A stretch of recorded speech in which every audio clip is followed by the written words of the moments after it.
আজকে চলে এসেছি একটা রেসিপি নিয়ে, সেটা হচ্ছে গলদা চিংড়ির মালাইকারি। তো দেখো, বড় সাইজের গলদা চিংড়ি আছে এখানে 1 কেজি। আমি এটা ধুয়ে নুন হলুদ দিয়ে আর সাথে ভিনিগার দিয়ে ম্যারিনেট করে রেখে দিয়েছি। ভিনিগার দিয়েছি কারণ এটা একটু চিংড়ি মাছটা একটু নরম হবে আর তাতে খেতেও খুব ভালো হবে। তো দেখাই আপনাদেরকে এর সাথে কি কি ইনগ্রেডিয়েন্টস লাগছে। এখানে একটা মিডিয়াম সাইজের পেঁয়াজ কুচি করে কেটে নিয়েছি, আর তার সাথে একটা মিডিয়াম সাইজের টমেটো কুচি করে কেটে নিয়েছি, এই যে এরকম কেটে নিয়েছি। আর এর সাথে 8টা কাজু আছে, 8টা কাজু বাদাম, আর 2টো লবঙ্গ, 2টো এলাচ আর 2টো দারচিনি। আর তার সাথে এই যে রসুন আছে, 4 কোয়া রসুন, আর 1 ইঞ্চি আদা, আর 2টো কাঁচা লঙ্কা। এগুলো আমি মিক্সিতে পেস্ট করে নেব। এগুলো আমি একসাথেই বেটে দেব, কারণ আলাদা আলাদা বাটলেও টাইমটা বেশি ওয়েস্ট হয়। তো একসাথে বাটলে এটা আমাদের টাইমটা কম লাগবে, সময় কমের জন্য আমরা এটা একসাথেই পেস্ট করে নেব মিক্সিতে। রান্নার সময় আমরা আরও 2টো কাঁচা লঙ্কা দিয়ে দেব। তো এগুলো এখন মিক্সিতে পেস্ট করে নেব। তো দেখো ফ্রেন্ডস, এটা জিরে গুঁড়ো 1 চামচ আছে, হলুদ গুঁড়ো 2 চামচ নিয়ে নিয়েছি, আর কাশ্মীরি রেড চিলি পাউডার 1 চামচ নিয়ে নিয়েছি, ধনিয়া গুঁড়ো 1 চামচ নিয়ে নিয়েছি। এবার এটা জল দিয়ে গুলে নেব, অল্প জল দিয়ে এটা মশলাটা গুলে নেব।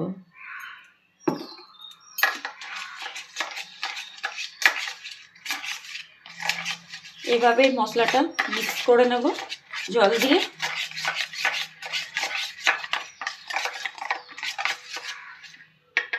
মশলা আমাদের রেডি হয়ে গেছে। তো দেখো ফ্রেন্ডস, এখানে আমরা নিয়েছি ম্যাগির কোকোনাট মিল্ক পাউডার। তো এটা অর্ধেকের বেশি আমি দিয়ে দেব। একটু দুধ নিয়েছি, বাটিতে একটু দুধ নিয়ে নিয়েছি, দুধে গুলে অর্ধেকের বেশি এটা দিয়ে দেবো।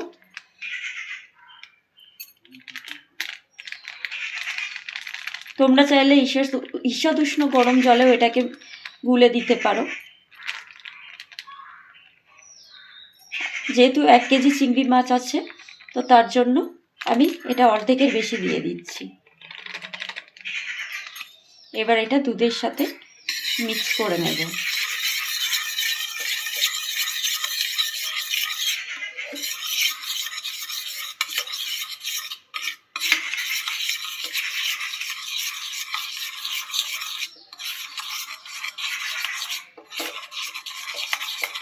এটা খুব ভালো করে মিক্স করে নিতে হবে দুধের সাথে।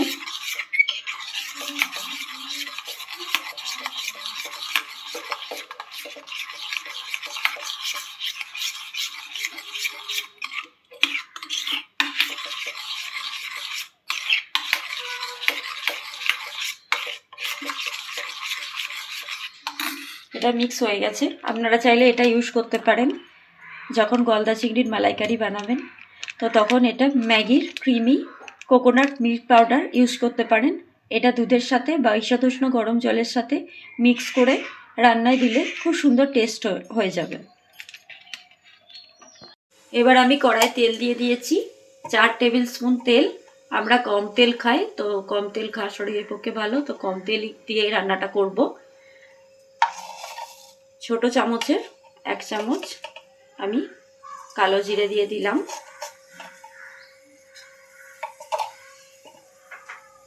এবার 2টো তেজপাতা দিয়ে দিলাম,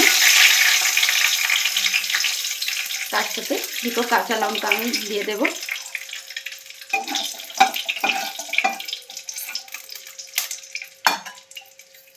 এবার আগে থেকে বেটে রাখা যে মশলাটা আমি মিক্সিতে বেটে রেখেছিলাম, পেস্ট করে রেখেছিলাম, আদা রসুন পেঁয়াজ কাজু লঙ্কা দিয়ে, সেটা আমি দিয়ে দেবো।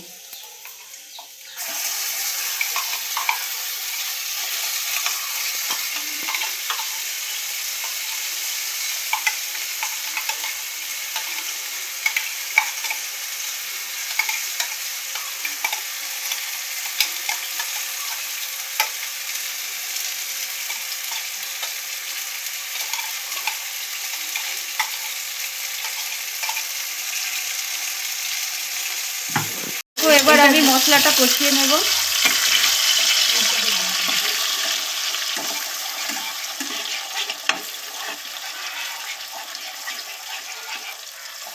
মশলাটা খুব ভালো করে কষিয়ে নিতে হবে। এবার আমি স্বাদ মতো নুন দিয়ে দেব। এই ছোট চামচে 2 চামচ নুন দিয়ে দেব। আর খুব সামান্য চিনি, স্বাদ অনুযায়ী। আপনারা যদি চিনি দিতে চান তো স্বাদ অনুযায়ী চিনি দিতে পারেন।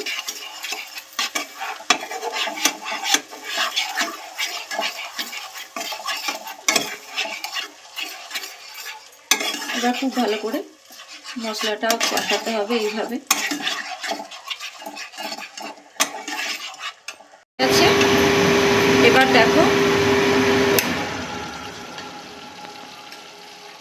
এবার দেখো এই যে মশলাটা আমি আগে থেকে তৈরি করে রেখেছিলাম, এর মধ্যে হলুদ গুঁড়ো, জিরে গুঁড়ো, ধনিয়া গুঁড়ো, কাশ্মীরি লঙ্কা গুঁড়ো আছে। তো দেখো পুরো একদম বাটা মশলার মতো কত ঠিক হয়েছে এটা। তো এবার আমি এটা অ্যাড করে দেবো এর সাথে।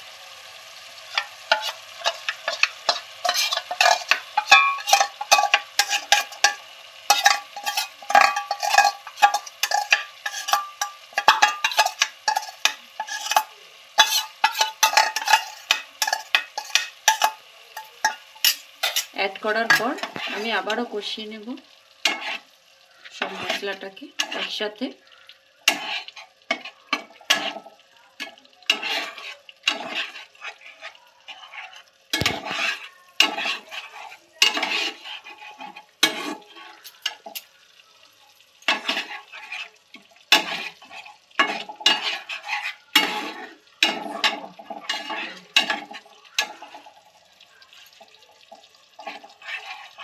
বন্ধুরা দেখো আমার মশলা কষানো হয়ে গেছে, মশলা থেকে তেল ছেড়ে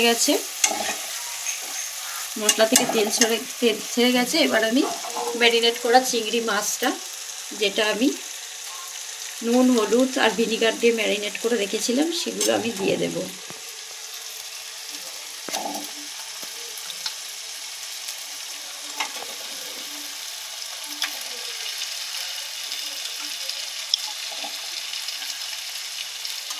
চিংড়ি মাছগুলো দিয়ে দেব একটা একটা করে। অনেক বড় বড় চিংড়ি আছে, তাই সব একসাথে ছাড়া যাবে না, একটা একটা করে ছাড়তে হবে। আচ্ছা, তো এবার এই মশলাটার সাথে চিংড়ি মাছগুলো আমি কষিয়ে নেব।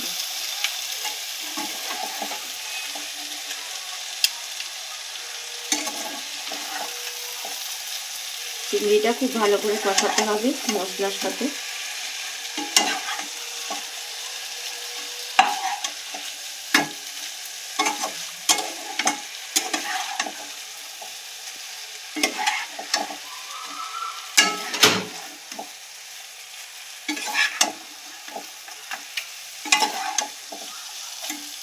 খুব ভালো করে চিংড়ি মাছটা আমি মশলার সাথে কষিয়ে নেব।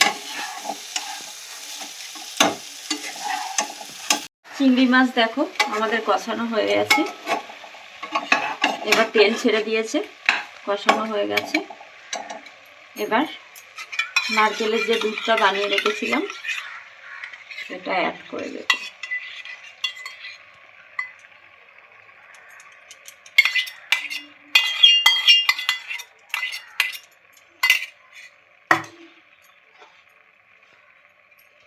এবার একটু জল অ্যাড করে দেব।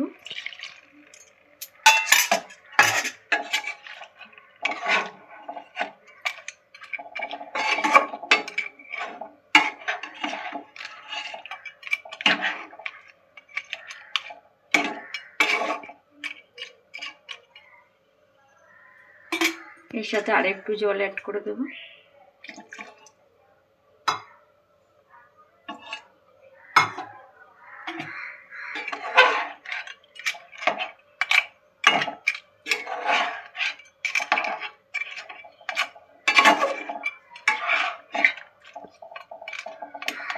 ব্যাস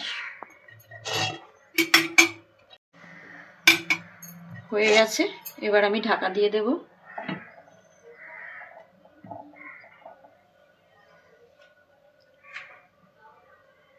এবার আমি হতে দেব একটু। আমাদের রেডি হয়ে গেছে চিংড়ির ভাপা মালাইকারি। কত সুন্দর গন্ধ ছাড়ছে আর কত সুন্দর কালার হয়েছে দেখো। আমাদের কমপ্লিট, খুব মিষ্টি গন্ধ ছাড়ছে, দারুণ হয়েছে আমাদের চিংড়ির ভাপা মালাইকারি। তোমরা এভাবে বানিয়ে খেও। আর এরপরে লাস্ট আমি ধনেপাতা উপর দিয়ে ছড়িয়ে দিয়ে দেব।